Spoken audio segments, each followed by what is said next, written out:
Jake Bauers just had the best at bat of his life. At least that's what he called it. But there's something else that makes this at bat so perfect.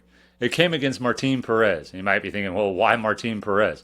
Because a couple of years ago, you could have looked at both of these guys and wondered if they'd still be in the league at this point. Bauers was a former top prospect who bounced around the league on several teams, just trying to keep a spot in the majors. Perez, the veteran left-hander, he's been on 6 different teams in the last 6 years. At 35, you think he's fighting just to hang on to a spot in the majors as well. But he's actually having one of the best seasons of his career. So if there's any two guys who know persistence and when not to give in or give up, it's these two. That's what makes this at bat so good. Right. And now it's Bauers. Runners for the Brewers thus far. But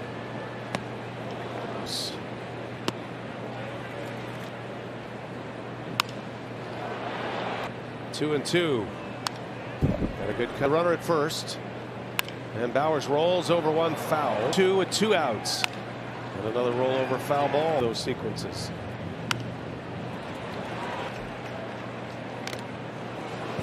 To the count.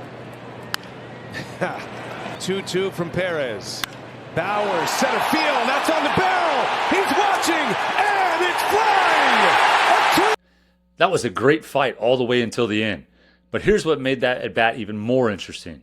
It feels like the perfect representation of Jake Bauers' career, because he wasn't supposed to have a career like this. In 2018, he was one of the top prospects in baseball.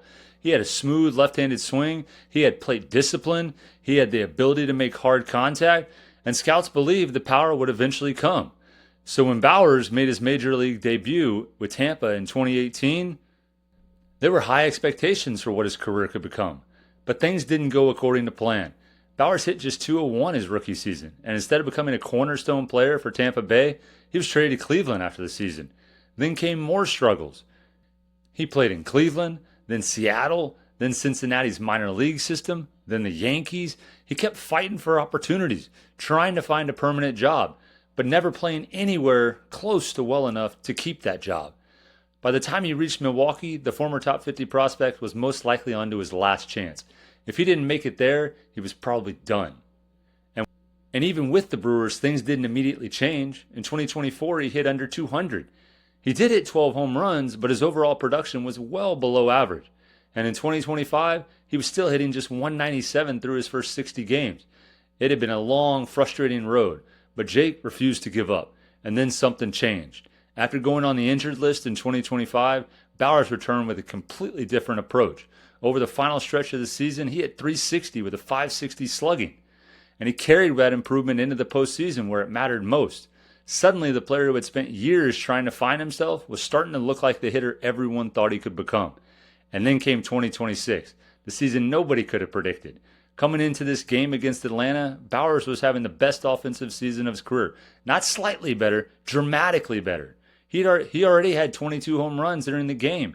His previous career high, 12.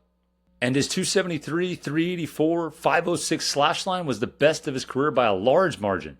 Then came that third inning. Bauers stepped into the plate against Martin Perez, and Perez got ahead of him quickly. But Bauers wouldn't go away. He kept fighting off pitches just like he had been fighting to stick around his whole career. 7 consecutive pitches were spoiled.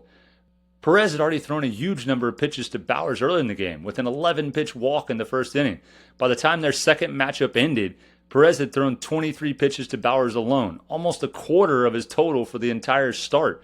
And finally, on pitch number 12, Perez threw that four-seam fastball up in the zone. Bauers got the barrel to it, and this time, no foul ball. It was gone. And that's why I love this at-bat, because Bauers' career has basically been one long 12-pitch at-bat. He's had opportunities. He failed. He got another opportunity. He failed again. He was traded. He struggled. He went to the minors. He got another chance. And eventually, after years of trying to find a way to stay in the major leagues, he finally started getting results. Just like that at bat. He simply refused to go away. And maybe that's why the moment meant so much to him. After the game, Bauers told his manager, Pat Murphy, "That might have been the best at bat of my career." And it's hard to imagine a better way to describe his career, because the stories of Jake Bauers isn't really about a former top prospect finally hitting home runs. It's about a player who spent years getting knocked down and kept getting back into the box. He's now 30 years old. He spent years trying to prove that he belongs, and in 2026, he's finally putting together the season that people once thought was possible. 23 home runs, a career best offensive season, and now the best at bat of his life. It took years of failure, but eventually, Jake Bauers got his payoff. And maybe that's the perfect ending for a career that's been about never giving up. If you'd like to see more baseball stories like this in the future, subscribe to the channel. I'd love to hear what you think about his story. Thanks for watching.